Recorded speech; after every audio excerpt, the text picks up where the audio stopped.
प्रभु यीशु मसीहा के सामर्थी नाम में एक बार फिर से मैं आपका वेलकम करता हूं, आपका स्वागत करता हूं। और यीशु मसीह के सामर्थी नाम से जितने भी मुझे सुन रहे हैं, मैं आप सबको एक बार फिर से प्रभु यीशु मसीह के नाम में जय यीशु बोलता हूं। प्रभु यीशु मसीह के नाम में सलाम बोलता हूं। परमेश्वर आप सबको आशीष करे। मेरे प्रियो, ये समय हमें गंवाने का समय नहीं है, ये समय वेस्ट करने का समय नहीं, ये समय हमें उपयोग करने का समय। ये समय का हमें सदुपयोग करना है। सदुपयोग कैसे करना है? हमें वचन पढ़ना है, हमें प्रार्थना करना है, हमें उपवास करना है और हमें प्रभु में दिन प्रतिदिन हमें आगे बढ़ता जाना, प्रभु के साथ हमें बढ़ते जाना है। प्रियो, वचन में लिखा है समय, इफिसी के पत्र में लिखा समय तो बहुमूल्य जानो। क्यों? क्योंकि दिन बुरे हैं। और क्या है, अगर आप लोग अपनी आंखों को उठाकर आप अगर देखेंगे तो सही में समय बुरा है और दिन बुरे हैं, लेकिन हमको क्या करना है? हमको आगे बढ़ना है। किसमें आगे बढ़ना है? मसीह यीशु में हमको आगे बढ़ना है, विश्वास में आगे बढ़ना है। पवित्र आत्मा के स्वभाव में हमको क्या करना है? आगे बढ़ना है। हालेलुया। परमेश्वर आप सबको आशीष करे। आज मैं आपके साथ एक वचन को रखना चाहता हूं जो कि परमेश्वर ने दिया है और आपके साथ हम रखना चाहते हैं कि यहाँ पर इस वचन के द्वारा परमेश्वर हम सब से एक अद्भुत तरीके से बातचीत करेगा मेरे प्रियो। इसलिए आप वचन को ध्यान से वचन को सुने और इस वचन को सुनकर इस वचन का अनुसरण करें और आज्ञा का पालन करें और उस पर अपना काम करना शुरू कर दे। यहाँ पर हम वचन को पढ़ना चाहेंगे। हम देखते हैं जब उत्पत्ति उसके 6 अध्याय में जब पूरी पृथ्वी पर जो मनुष्य की दुष्टता बढ़ गई और लोग बिगड़ गए, मनुष्य जाति बिगड़ गई, तो परमेश्वर की जो नज़र थी, परमेश्वर का जो अनुग्रह था वो एक नूह के ऊपर था और उसके परिवार के ऊपर था। तो परमेश्वर ने नूह को एक आज्ञा दिया। क्या आज्ञा दिया? एक आज्ञा दिया, एक क्या बोल सकते, एक बड़ी योजना परमेश्वर ने नूह को दिया। और वो ये था कि एक नाव को बनाना है। क्या बनाना? एक नैया, एक नाव को बनाना है। ये परमेश्वर ने उसको आज्ञा दिया था। हम पढ़ेंगे यहाँ पर किस तरह से इस वचन को आज हमारे जीवन में हम लागू कर सकते हैं, हमारी आत्मिक जीवन में हम लागू कर सकते हैं, हमारे व्यक्तिगत जीवन में इस वचन को हम कैसे देखते हैं। इस वचन को आज हम पढ़ेंगे और थोड़ी देर इस वचन को हम समझेंगे। जितने भी लोग मुझे देख रहे हैं, आप इस वीडियो को पूरा सुने और सुनकर आशीष प्राप्त करें। और मैं कहना मांगता हूं, आप सुनकर इस वीडियो को बाईपास मत कर दीजिएगा, इस वीडियो को आप दूर मत कर दीजिएगा, लेकिन सुनकर जो भी आपने सीखा है, सुना है और उसके अनुसार अगर आप काम करेंगे तो परमेश्वर आपको जरूर मदद करेगा और परमेश्वर आपको जरूर सहायता करेगा। मैं आपके लिए वचन को पढ़ना चाहूँगा। इस तरह से लिखा है, उत्पत्ति उसका 6 अध्याय और उसके 14 पद में इस तरह से लिखा हुआ है। मैं आपके लिए पढ़ना चाहूँगा। जहाज में एक खिड़की बनाना और उसके एक हाथ ऊपर से इसकी छत बनाना और जहाज की एक और एक द्वार रखना और जहाज में पहला, दूसरा और तीसरा खंड बनाना। मैं इस पर बात करना चाहूँगा कि जहाज में पहला खंड, दूसरा खंड और तीसरा खंड बनाना करके परमेश्वर ने ये आज्ञा दिया था। खाली जहाज बनाना करके नहीं बोला था, लेकिन जहाज किस प्रकार होना चाहिए, सिस्टम क्या होना चाहिए, कैसे कैसे होना चाहिए, लंबाई कितनी होनी चाहिए, चौड़ाई कितनी होनी चाहिए, ऊंचाई कितनी होनी चाहिए, दरवाजा किधर रखना है, खिड़की किधर रखना है करके सब कुछ प्लान परमेश्वर ने मैप दिया था। उसमें से एक भाग में आपको बता रहा हूं कि लिखा है कि पहला खंड, दूसरा खंड और तीसरा खंड आपको बनाना है। अब इस वचन को हम कैसे देखते हैं मेरे प्रियो? 3 खंड की बात की गई, यहां पर 4 खंड की बात क्यों नहीं की गई, 2 खंड की बात क्यों नहीं की गई और 1 खंड की बात क्यों नहीं की गई? 3 खंड 3 भाग करके क्यों परमेश्वर ने बताया है, मैं आपको बताना चाहूंगा। मेरे प्रियो, बहुत ही जरूरी है, क्योंकि अगर ये भाग तैयार नहीं होगा तो जहाज तैयार नहीं होगा, जहाज कंप्लीट नहीं होगा। ये भागों में जहाज कंप्लीट होता है।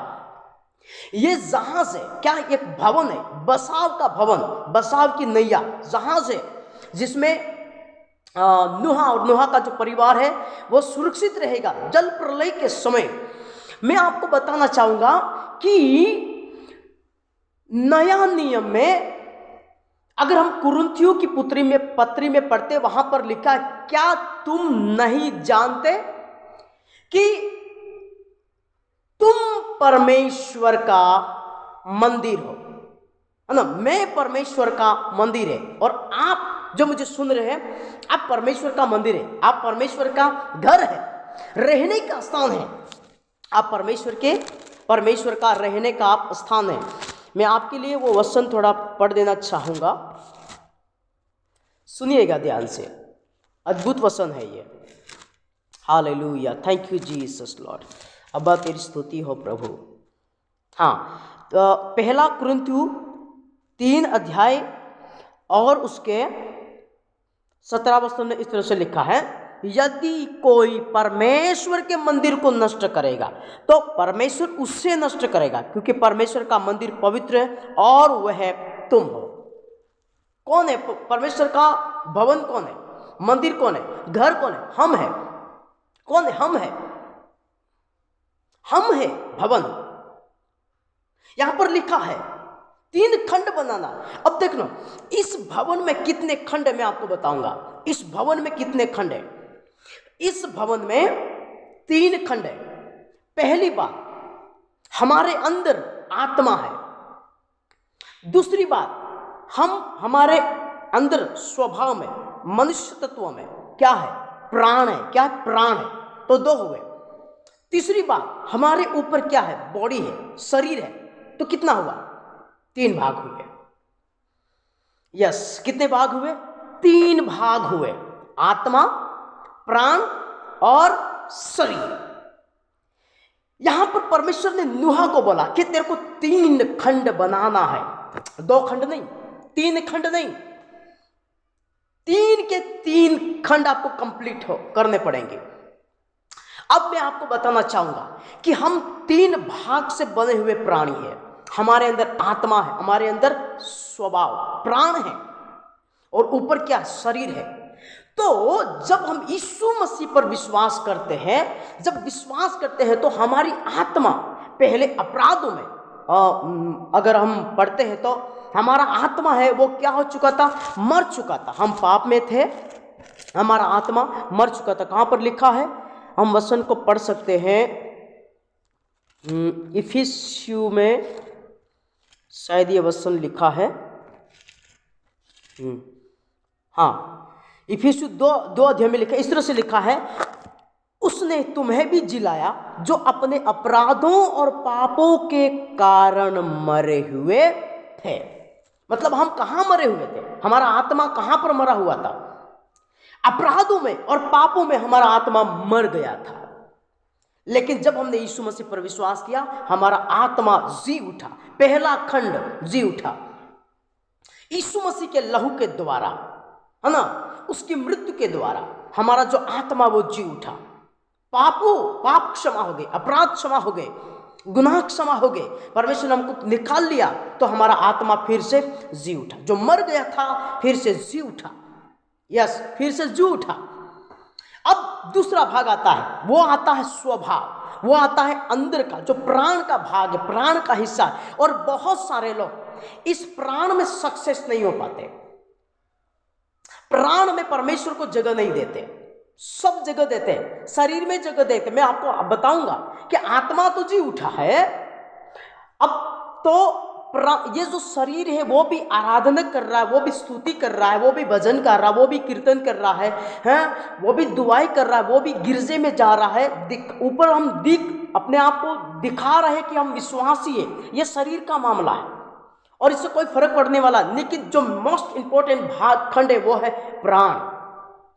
प्राण में हमें प्राण प्राण को बनाना बहुत जरूरी है। प्राण को परमेश्वर के वचन के अनुसार चलाना बहुत जरूरी, अर्थात चलना बहुत जरूरी है।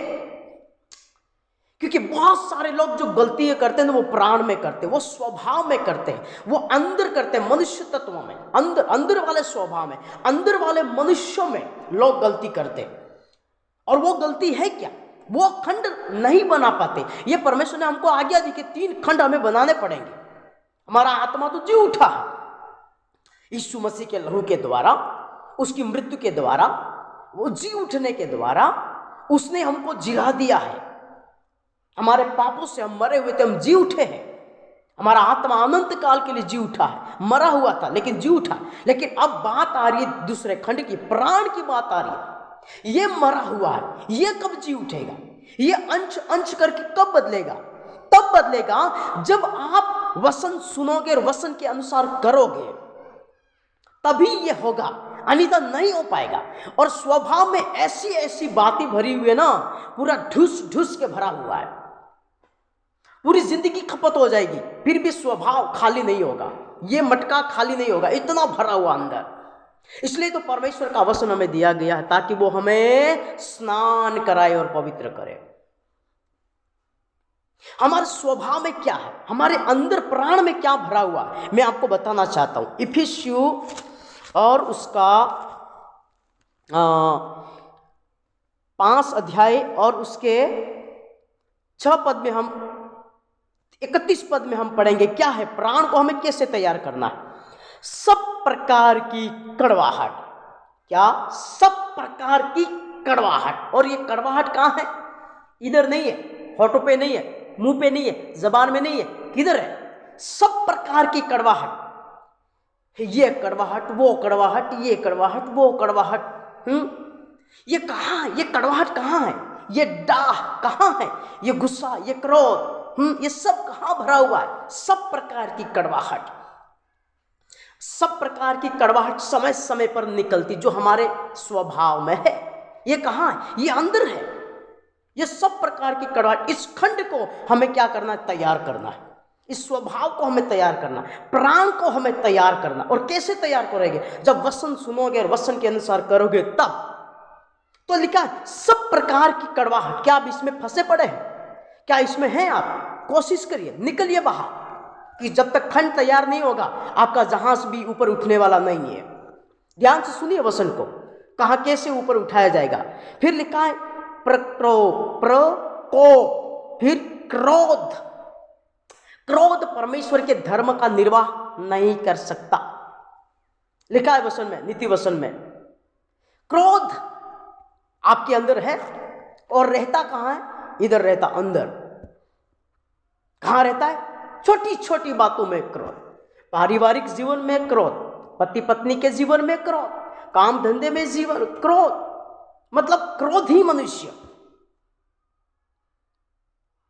क्रोधी स्वभाव का मनुष्य।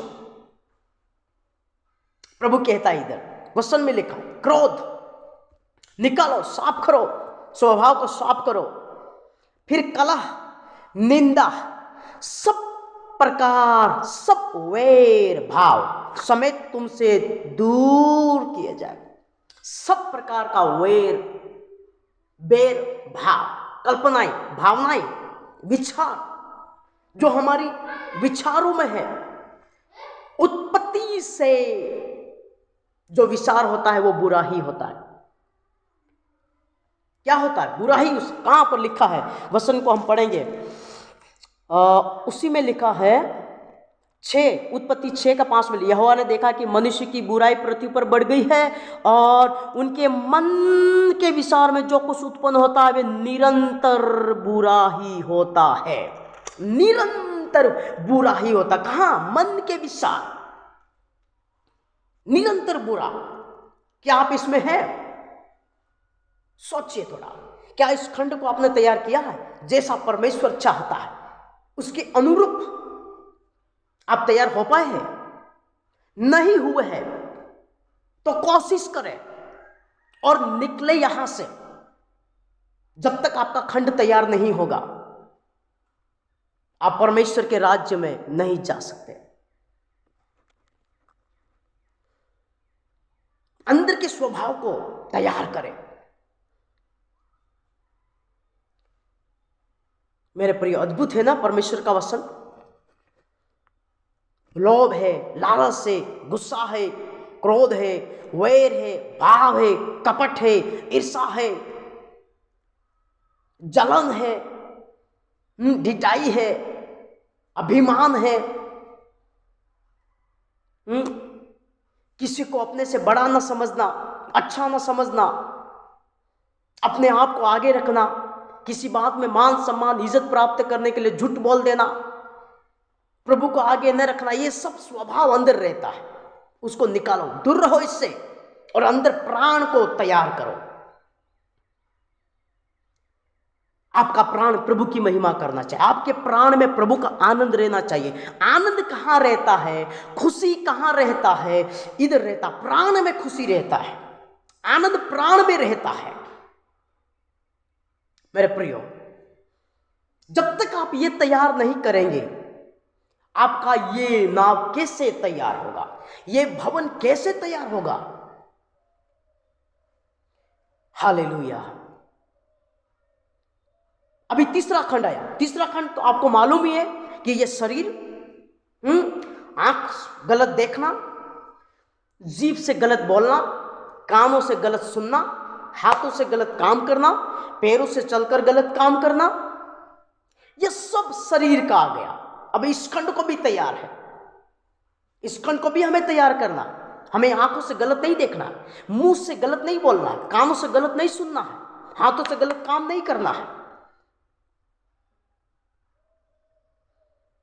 Hallelujah, thank you Jesus. अगर मैं इन सब के बारे में आपको वचन बताऊंगा तो टाइम हो जाएगा। सबके बारे में वचन है। आंख के बारे में अय्यूब में लिखा है कि मैं किसी कुंवारी पर कहते नजर डालूं। बहुत सारे वचन हैं।